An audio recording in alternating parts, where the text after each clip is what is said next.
They told you sleep was just the body shutting down, a nightly recharge before another day. But what if that's the biggest half-truth you've ever been taught? What if the moment your head touches the pillow and your eyelids sink, the real you, not the body you walk around in, but the soul that's been carrying your memories across lifetimes, starts to wake up? It doesn't happen with flashing lights or a trumpet call. It begins quietly. Your breathing evens out. Your muscles give up their constant battle with gravity. And then, in that fragile, almost invisible moment between thinking and dreaming, something deep inside unhooks. This isn't the cute bedtime story. It's the oldest truth, older than any religion or science book you've ever read. Civilizations that rose and fell long before the United States even existed knew this truth and guarded it.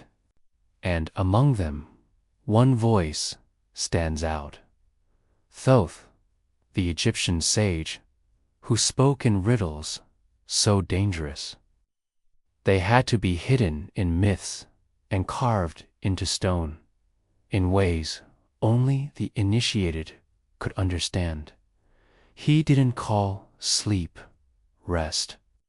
He called it a crossing, a nightly departure into a place where you are more than just a name, a job, and a heartbeat. And once you know that, you can never look at bedtime the same way again. Maybe you've felt it before, but didn't know how to name it, that subtle sensation of slipping away, like your mind is loosening its grip on the world, but something else is gripping you tighter. One moment you're aware of the room, the hum of the fan, the softness of the sheet, and the next, there's nothing. Or maybe not nothing, but something bigger than your usual thoughts. A different kind of awareness. Science calls this the hypnagogic state, as if slapping a Latin-sounding name on it makes it any less mysterious. Thoth called it the veil, not the kind you lift for a wedding kiss, but the kind that hides entire realities from unprepared eyes. He warned that this is the most important doorway you pass through every single night, because when you drift here, your senses, the ones you use for everyday life, start shutting off, but other senses you forgot you even had begin to light up. You're not falling asleep, you're tuning in.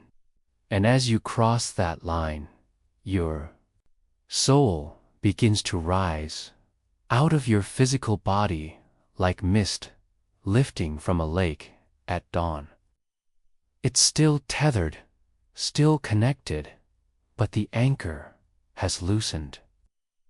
For a few precious seconds, you exist in both worlds at once, half in the bed, half in the beyond. And that's when your real journey begins.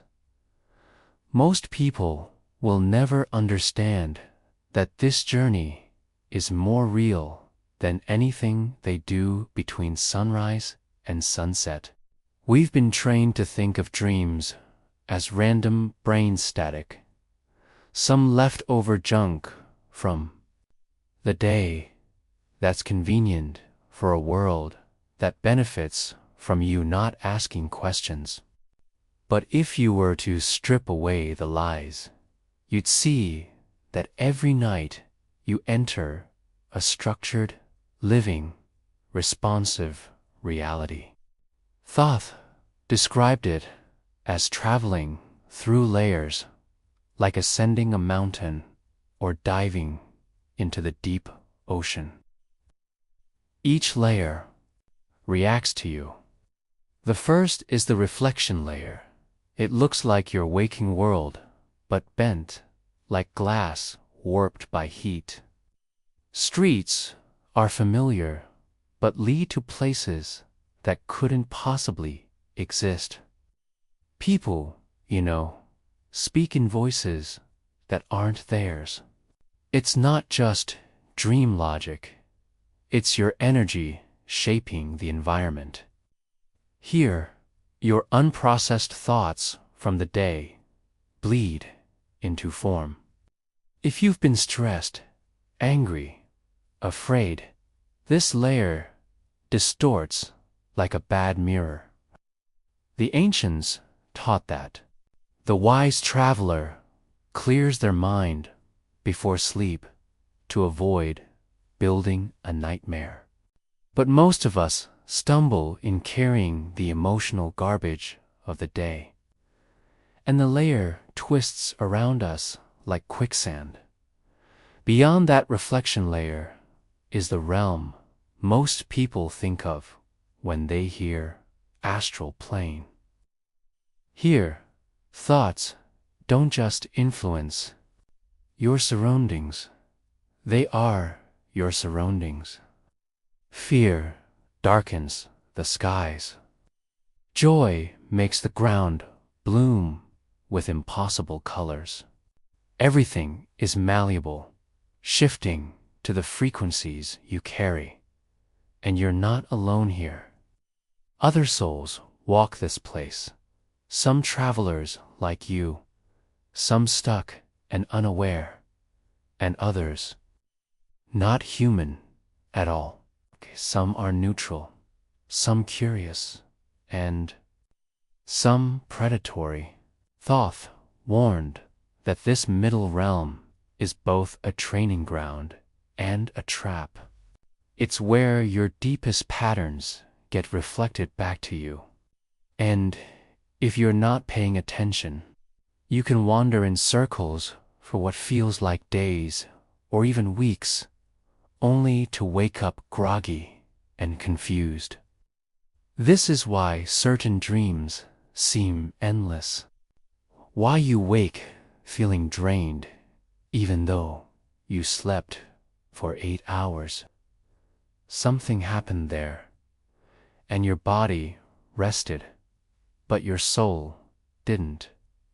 And then, rarely, if your energy is stable, your focus sharp, and your cord that luminous tether between body and soul strong, you might reach the highest layer most souls ever see in sleep. The mental or causal plane. Thoth described it not as a place of castles in the sky or winged angels, but as a boundless field of pure knowing. Here, you don't see with eyes or hear with ears. You just know. Answers arrive fully formed. Healing happens without words. Memories from lives you've forgotten stream through you like rivers of light.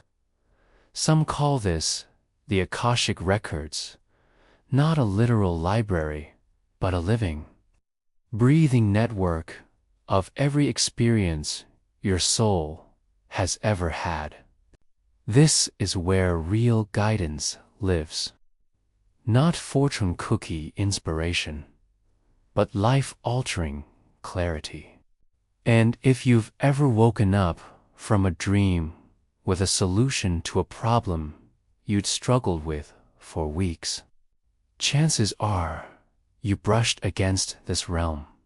But here's the thing, the journey through these layers isn't guaranteed. It's not a sightseeing tour. Where you go and what you see depends entirely on what you bring into the night. Go in, heavy-hearted, full of anger or fear, and you'll sink into the lower zones, surrounded by distortion and noise. Go in calm, clear, and intentional, and you rise.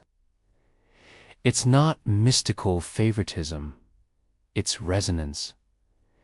Energy meets energy. That's why the ancients prepared for sleep the way modern people prepare for travel. They understood they weren't just going to rest, they were going somewhere, and they wanted to arrive ready. Today, most of us just crash into bed with our phones still glowing in our hands. Minds buzzing with headlines, arguments, and to-do lists. We're stepping into the most important realm we visit daily, unarmed, unprepared, and often unaware it even exists. Thoth's warning was simple but serious. Ignorance in these realms doesn't keep you safe. It makes you easier to manipulate. Beyond the veil, you're in a world where thought is power, and not every being you meet wants you to use it wisely. The strangest thing is deep down, you already know some of this. You've had nights where you've woken up from a dream so vivid that the colors, the sounds, even the smell of the air stayed with you for hours. You've told yourself it felt so real, but then shrugged it off because you've been conditioned to believe the waking world is the only real world.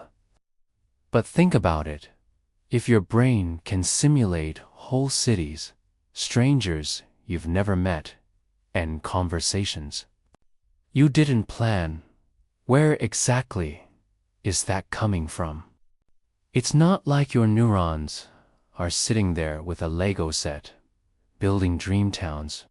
Science tells us dreams are random firings of the brain stitched together into nonsense. That's a safe explanation, but it's incomplete. Thoth would say, the reason it feels so real is because, for your soul, it is real. You weren't imagining those places, you were visiting them. And sometimes, the reason you remember so clearly is because part of your soul is still carrying the energy of that place when you wake. The Egyptians believed, and modern out-of-body researchers are starting to confirm that when your soul leaves your body during sleep, it doesn't just float aimlessly in a cloud of nothingness. It navigates through dimensions with their own physics, their own inhabitants, and their own rules. And here's the unsettling part. Not every realm is benevolent. Some are beautiful beyond description, fields of light, cities made of sound, oceans that pulse like living creatures. Others are heavy, cold, places where the air itself feels wrong, where the sky hangs low and presses on you. These aren't bad dreams in the sense of your mind playing tricks. They're locations your soul wandered into. And while you're there, you're vulnerable. You can't exactly pull out a cell phone or call for help. The only tools you have are your awareness, your intention, and the energy you carry with. Udad, This is why Thoth warned about preparation. In his teachings, passed down in fragments through temple carvings and preserved in stories, later hidden in Greek and Hermetic texts, he compared sleep travel to sailing. A skilled sailor doesn't just jump into a boat and hope for the best. They study the wind, the currents, the weather. They prepare their vessel. Your body is the vessel. Your consciousness is the captain. If you're careless, you drift. And drifting in these realms is dangerous. That's when you might bump into energies that notice you, some curious, some indifferent, and some drawn to you for reasons you might not like. It's not fear-mongering. It's like walking through a crowded city at night. Most people will ignore you, but you're safer if you're alert, aware of where you're going, and carrying yourself with purpose. Now, here's where modern science accidentally brushes against ancient wisdom. Neurologists studying REM sleep have found that the brain becomes highly active in patterns that don't match waking problem solving. Parts of the brain linked to visual imagery, emotion, and spatial navigation light up like a switchboard. But even more fascinating, there's unusual coherence in brainwaves during certain phases of dreaming, almost as if the brain is synchronizing with something beyond itself. Some researchers speculate this is just the brain cleaning house. But others are quietly exploring whether this state might be a kind of tuning, a temporary alignment with frequencies outside the physical. They can't prove it yet, but those who've had repeat lucid dreams or out-of-body experiences will tell you. The sensation isn't like anything in waking life. It's not a thought, it's not a hallucination, it's a shift. Thoth's metaphor for this was the silver river. In his glyphs, he sometimes drew it as a cord connecting a tiny human figure to a much larger version of themselves standing in a field of stars. He wrote that this cord is both lifeline and leash. It keeps you connected to your body while you explore, but it also tugs you back if there's danger or if your physical form needs you. Anyone who's ever had a falling dream that jolted them awake has felt that tug. You think you tripped and fell. In reality, your soul's tether pulled you back fast. Not because you were in danger in the cartoonish sense, but because your conscious awareness drifted too far without enough control to stay stable. It's like the body saying, "All right, that's enough for now. Back you come." And this is where things get even stranger. The ancients didn't see this nightly journey as random. They saw it as a continuation of your soul's training. In waking life, you're limited by the rules of the physical, gravity, time, space. But in these dream realms, you're in a more direct classroom. Here, your thoughts shape reality instantly. You want to fly. You can, but not if you doubt it.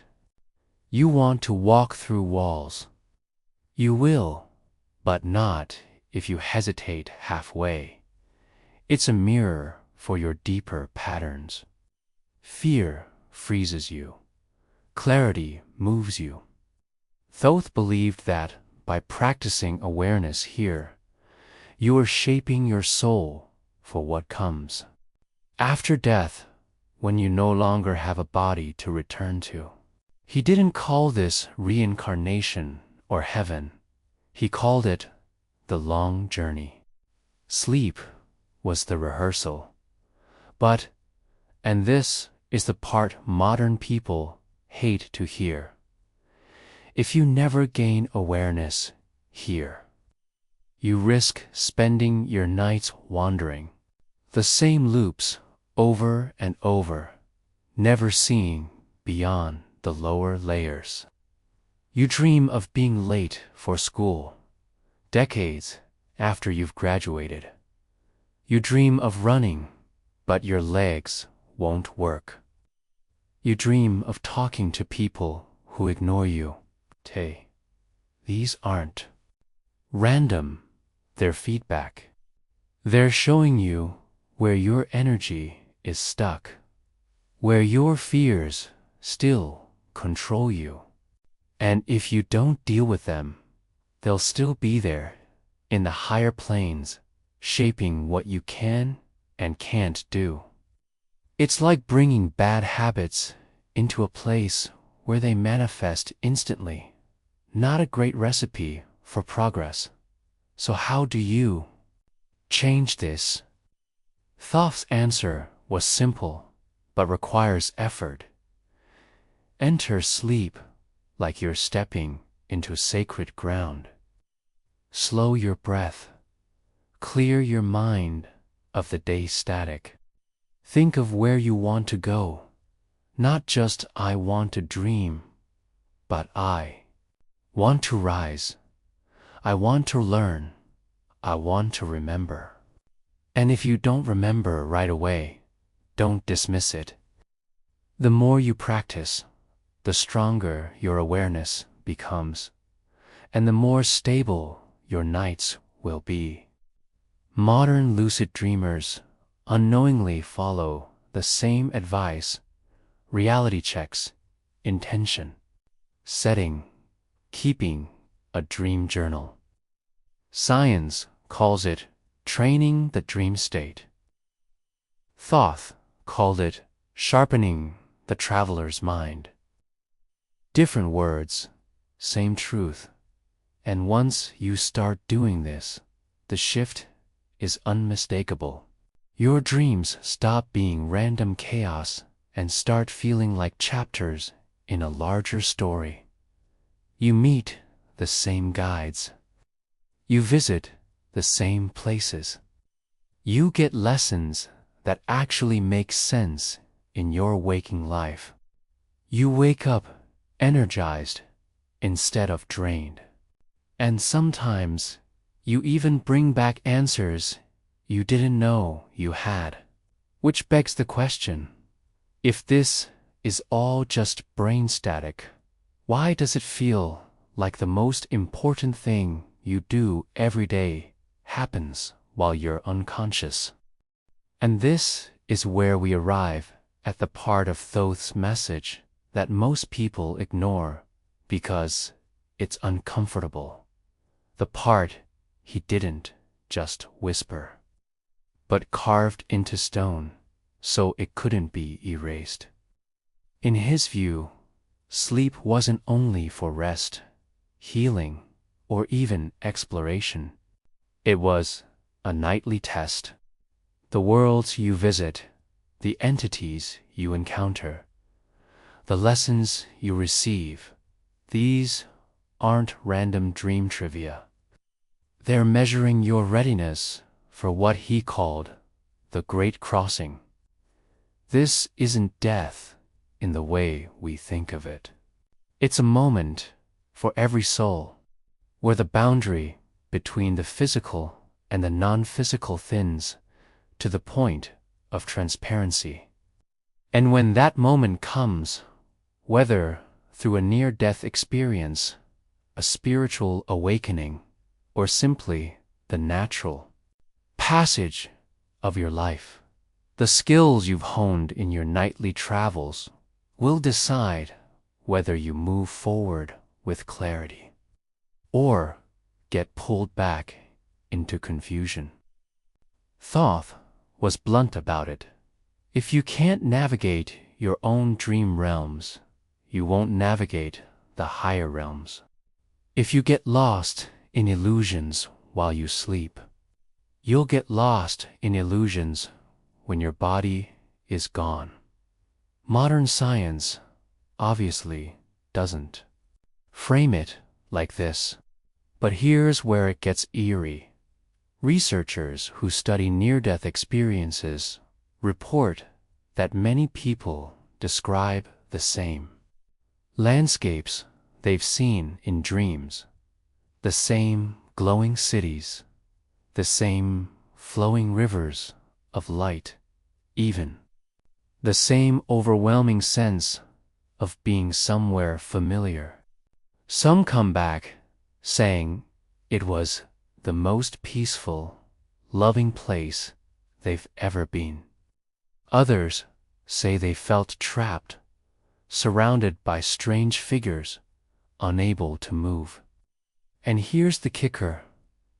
These experiences often mirror the person's own dream patterns. People who are lucid dreamers tend to have more control in near-death visions. People who often feel powerless in dreams report feeling powerless there, too. You could call this coincidence. Thoth would call it proof. But why was he so determined? To warn us, because he claimed there's more than one path after the body is gone. Some paths lead upward toward realms of learning, expansion, and connection with greater intelligences. Others loop back either into another physical life or into stagnant, repeating cycles where you barely realize you've passed on. In the Emerald Tablets, he hinted that entire civilizations fell because their people forgot how to travel consciously between worlds. They stopped preparing. They stopped treating sleep as sacred. And when their moment came, they weren't ready. According to Thoth, their souls drifted into lower realms, where they became prey for energies that fed on confusion and fear. Whether you take that literally or as metaphor, the point is the same. Neglect your inner awareness, and you lose the ability to guide yourself when it matters most. Now, here's where the ancient and the modern line up again. Neuroscientists studying brain plasticity know that the brain changes based on repeated experiences, not just physically, but in how it prioritizes certain kinds of information. The more often you practice awareness in dreams, the more your brain gets used to staying conscious during altered states. And it's not just the brain. Even the electromagnetic field around your body starts to synchronize with these deep states of focus. You're literally training your entire system to function beyond the normal waking mode. In other words, you're rehearsing for a state of being that science doesn't have full language for yet, but Thoth did. He called it walking in two worlds. And here's the beautiful part.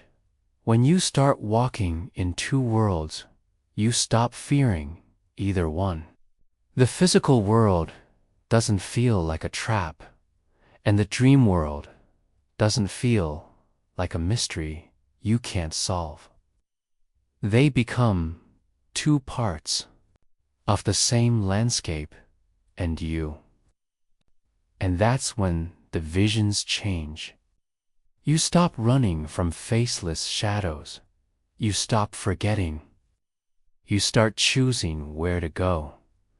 You start recognizing the same guides. Sometimes you'll meet beings of impossible light who don't just teach with words, but with a kind of direct knowing that leaves you in tears when you wake. Other times, you'll see yourself not in a mirror, but in a form that feels more you than anything you've ever seen in waking life. That's your soul self. And once you've met it, you can never go back to thinking you're just a body with a brain that makes random dreams. Thoth's final warning was simple. You are more than what you see in the mirror, but you will only realize it if you look beyond the mirror every night. The danger is not that there are frightening things out there. The danger is that you'll never learn to move beyond them. Fear is the real trap. Awareness is the key, and preparation is the door. The moment you close your eyes tonight, you're stepping into that door, whether you mean to or not. The only question is, will you walk through it like a blind wanderer, or will you step across like a traveler who knows where they're going? That choice, to drift or to direct, is the one decision you make every night without even knowing it. And according to both science and the wisdom carved into temple walls thousands of years ago, it's the decision that could shape not just how you sleep, but how you exist in every reality you will ever touch.